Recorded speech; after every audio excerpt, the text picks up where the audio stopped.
Bonjour à toutes et tous, donc je vais inviter Julien Pomard à me rejoindre.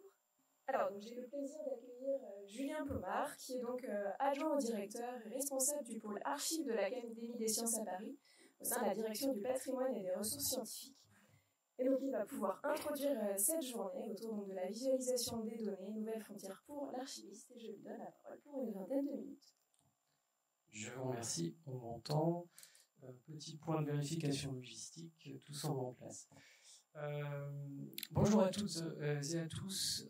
Avant toute chose, je souhaite remercier les étudiants du Master 2 d'archivistique d'avoir organisé cette journée sur ce thème. Je pense que ce thème méritait bien une journée et aussi des interventions qui s'annoncent de haute qualité après la mienne. Alors pourquoi on m'a invité à parler ce matin? C'est parce qu'il y a un peu plus de 5 ans, je publiais en fait un petit article dans la Gazette des Archives qui s'intitulait « La visualisation des données archivistiques, les premiers pas et ensuite ». Donc je pense que là on est dans le « et ensuite ». Je vous propose un petit retour d'expérience tout personnel qui exceptionnellement sera fait à la première personne.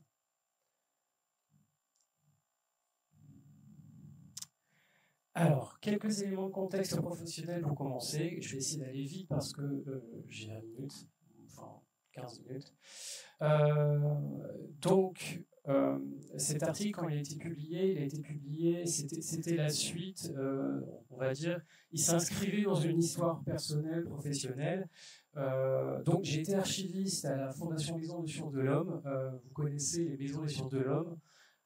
Il y a eu la première MSH à Paris, boulevard Raspail, la FMSH, créée en 1963 par Fernand Braudel, entre autres. C'est une structure de soutien à la recherche en sciences humaines et sociales. Il n'y avait pas de service d'archives avant 2010, date de création, de collecte dans le cadre d'un aménagement. Alors ça, les archivistes connaissent, donc futurs archivistes, préparez-vous. Et le poste avait été pérennisé en 2013 avec la création d'un pôle. Et aussi, ce pôle était dans l'organigramme, dans la bibliothèque de recherche.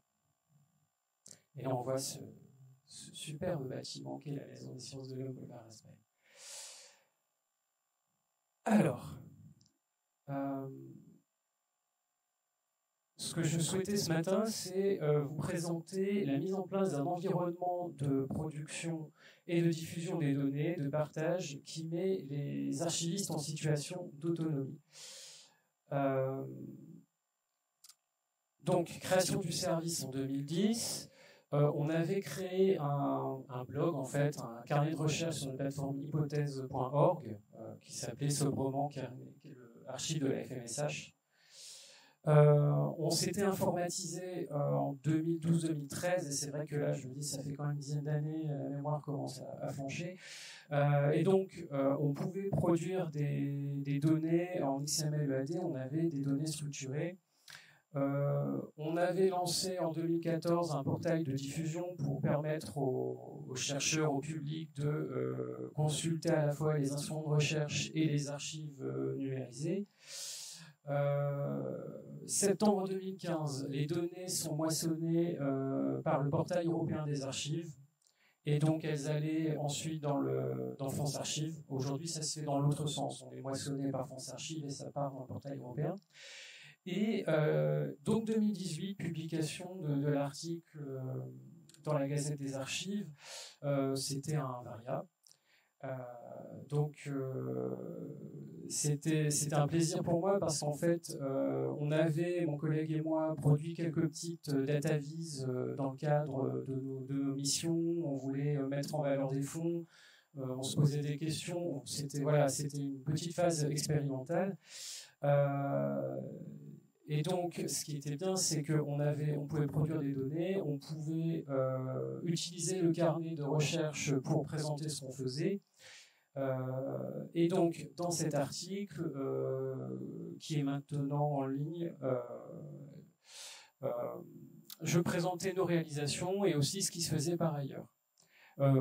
petite frustration pour moi à l'époque, c'était de parler d'un sujet comme celui-ci, la data vise, et que l'article soit publié dans une revue papier. C'était pour moi un petit paradoxe. Alors, on va le voir aujourd'hui, la data vise, ça représente pas mal de choses différentes. Comme il vient d'être dit, l'objectif est de transmettre clairement des informations à un public, à des utilisateurs. Et je vais vous présenter rapidement ce qu'on avait fait. En fait, en data vise, je distinguais, et aujourd'hui je distinguerai peut-être encore deux cas de production de données, de data vise.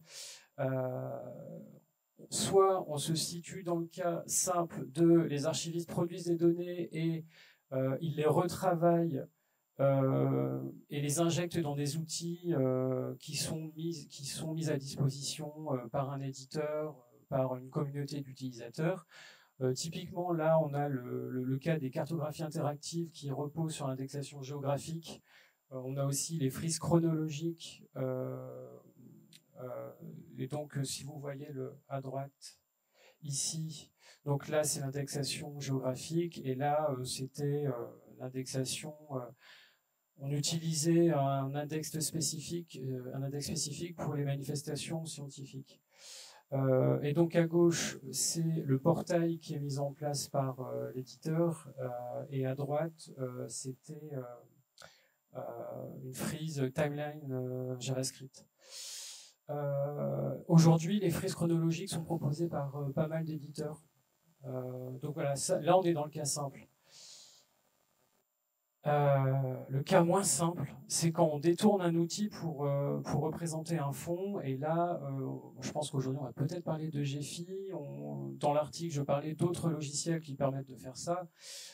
Et là, on est dans le cas où il faut exporter des données. Soit on exporte de l'XML, soit on exporte du CSV, soit on va travailler dans un tableur, soit on va faire de la manipulation de fichiers XML.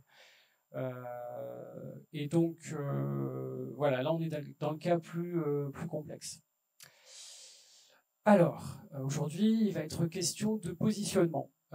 Et donc, je vais en profiter pour parler du positionnement qui était le mien à l'époque. Et ce qui est bien, c'est que je peux parler sans filtre, vu que voilà, c'était il y a quelques années.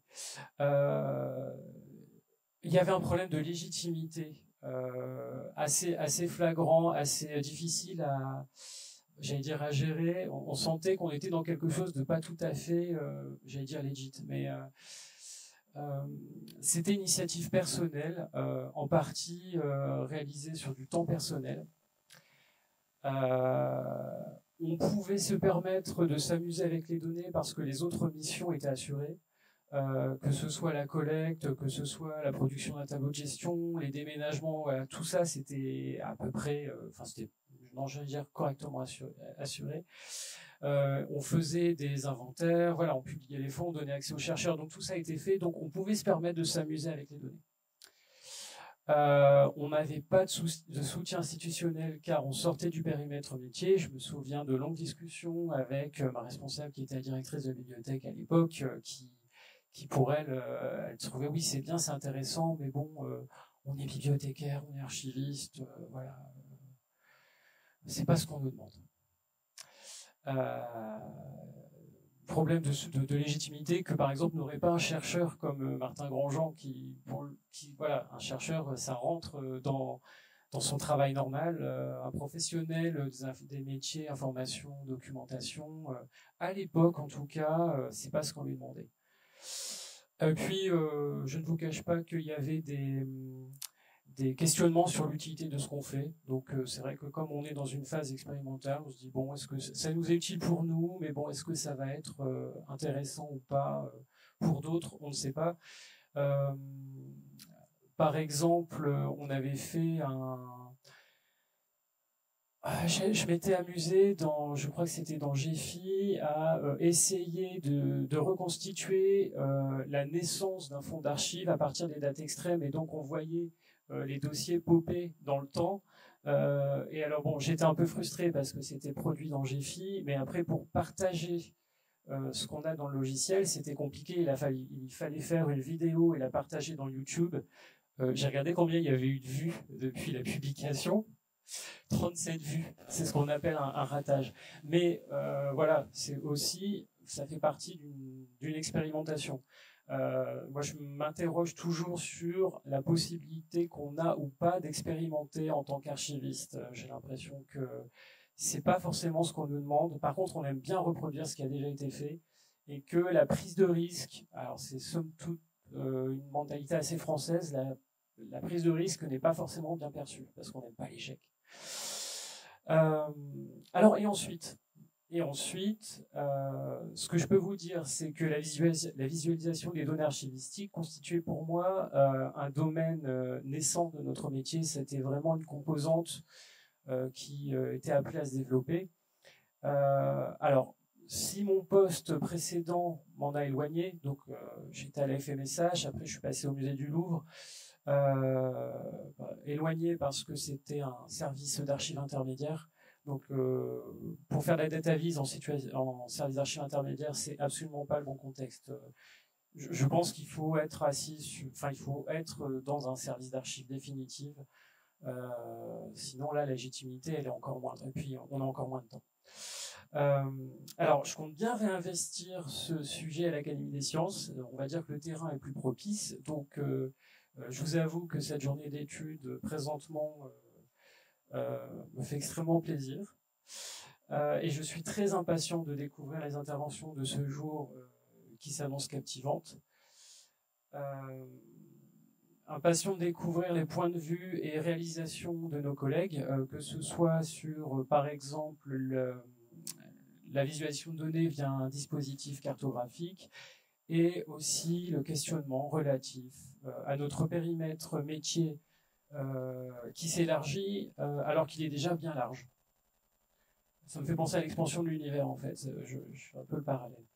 Voilà, c'est tout ce que j'aurais à vous dire ce matin et je remercie d'emblée les intervenants pour aujourd'hui. Merci.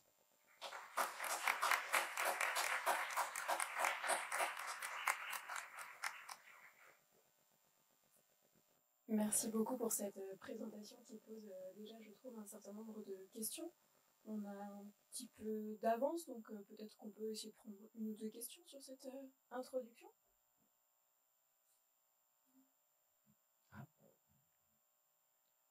Il y a une question là-bas.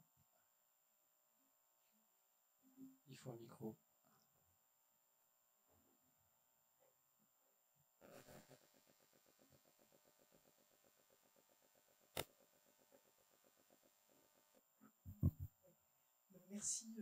Merci pour votre intervention. En fait, il me semble que la question que vous posez, c'est quelle est l'innovation, comment l'innovation se produit dans un métier quel qu'il soit, et quelles sont les conditions en fait qui autorisent ou pas l'innovation à s'installer. Alors, je ne sais pas, peut-être qu'à la fin de la journée, on aura une réponse sur cette question-là, mais je ne sais pas si c'est un point que vous pourriez développer. Alors, je dirais que la question du terrain, la question du contexte institutionnel, voire politique, n'est pas à prendre à la légère, parce qu'on pense souvent aux compétences techniques. Alors là, c'est vrai qu'il y en avait, il faut une appétence. Pour ces dossiers-là, il faut une appétence pour le numérique, mais il faut du temps et il faut aussi un peu de liberté.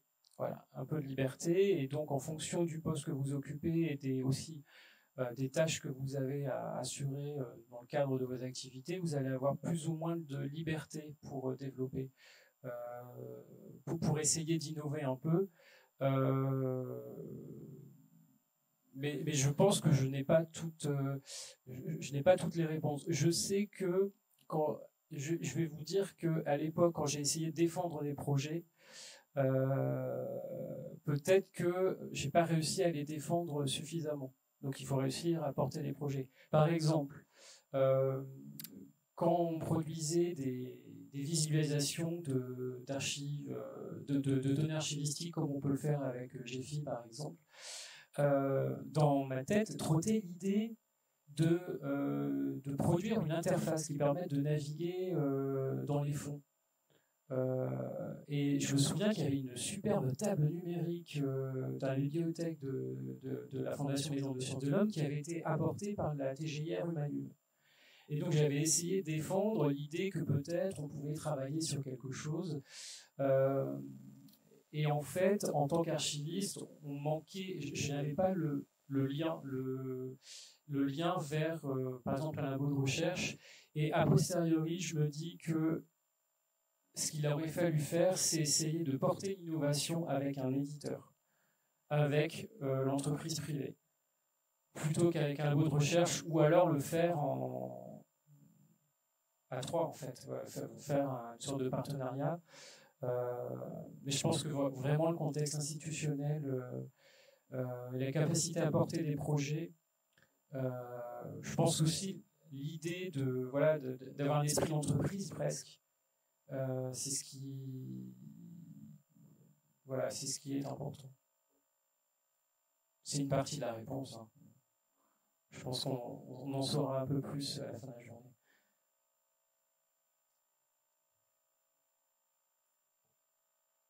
Est-ce qu'il y a une deuxième question ? Question de Magali Moison. Merci Julien. Pour poursuivre le fil de ce que soulignait Bénédicte, donc quelque part tu montres aussi que les conditions de l'innovation, elles sont liées au contexte dans lequel toi tu te situes, à savoir l'enseignement supérieur et la recherche. Alors plutôt tu disais que tu n'avais pas de lien avec les laboratoires directement, donc là on lance un séminaire sur la circulation des savoirs, ceci plutôt de circulation par contagion quelque part dans le milieu. J'ai fait un logiciel pour les chercheurs et donc une forme l'insertion dans le milieu pousse peut-être à utiliser ces types d'outils. Et je me posais la question aussi pour les bibliothèques parce que on a une autre intervention cet après-midi dans un contexte en bibliothèque. Est-ce que le contexte bibliothèque là manifestement n'était pas favorable, mais est-ce qu'il l'est à la production de data visualisation pour les archivistes, l'insertion de l'archiviste dans une bibliothèque? Comment tu le perçois de manière générale? Est-ce qu'il y a une forme de frontière ici entre les métiers? Comment tu le perçois? J'avoue que j'ai pas forcément de vue sur ce qui se passe côté bibliothèque. Je me souviens qu'à l'époque, je ne voyais pas de bibliothèque faire des expérimentations en ce sens. Je voyais quelques services d'archives et notamment via leur logiciel faire des expérimentations, les chercheurs bien sûr. Côté bibliothèque, je voyais moins de choses. Et aujourd'hui, je vais te dire que l'Académie des sciences, la bibliothèque la plus proche de moi, c'est celle de l'Institut de France. Il y a la bibliothèque Mazarine et comment dire, je ne pense pas que la DataVis soit dans leur priorité. Voilà, là on est dans des institutions. En fait, aussi, quand on est dans des institutions assez conservatrices, on va peut-être moins aller vers ces sujets. Il n'y a personne de l'Institut. Merci. Un peu dans le prolongement et sur la question du problème de légitimité, j'ai compris qu'il me semble qu'il y a 3 éléments qui contribuaient à pouvoir se sentir illégitime. 1, la jeunesse professionnelle. 2, le lieu d'exercice. Et 3, les attentes relatives à la fonction archive dans ce lieu d'exercice. Maintenant que ces 3 éléments ont changé, tu es un peu moins jeune, tu as changé d'exercice et ton positionnement archivistique n'est pas forcément le même. Est-ce que tu pourrais te sentir plus légitime et qu'est-ce qui pourrait expliquer que tu puisses te sentir plus légitime pour proposer, sinon la même chose, en tout cas quelque chose qui relèverait aussi d'une forme d'innovation aujourd'hui dans ta situation professionnelle? Alors, étrangement, c'est vrai que dans les 3 points, la jeunesse professionnelle, même si en fait 2018 c'est pas très loin, alors faut pas, pour info, j'ai 38 ans, parce qu'on pourrait penser que bon, il est jeune, quoi, qu'est-ce qu'il nous raconte. Oui, l'expérience professionnelle qui n'est pas forcément liée à l'âge, je dirais que la prise d'assurance avec les changements de poste, avec le fait d'avoir un peu porté son petit bagage un peu partout, ça aide. Et donc, avec l'expérience, on se sent plus armé à sortir de son périmètre. Et aussi, je dirais que on peut sentir si à un poste ou à un autre, on aurait de l'appui de ses supérieurs ou pas. Typiquement, là, l'Académie des sciences, je pense que en fait, c'est un peu l'inverse. C'est même en montrant autant à la FMSA, je pense qu'il aurait fallu une preuve de concept. Il aurait fallu montrer un prototype pour porter le projet. Autant là, je pense qu'avec une page dans un document Word, je peux arriver à proposer quelque chose. Vraiment, le contexte change quelque chose. Aussi, là, Académie des sciences, sciences dures, ça change les sciences humaines et sociales. On voit vraiment, il y a un changement d'état d'esprit dans la façon d'approcher les choses.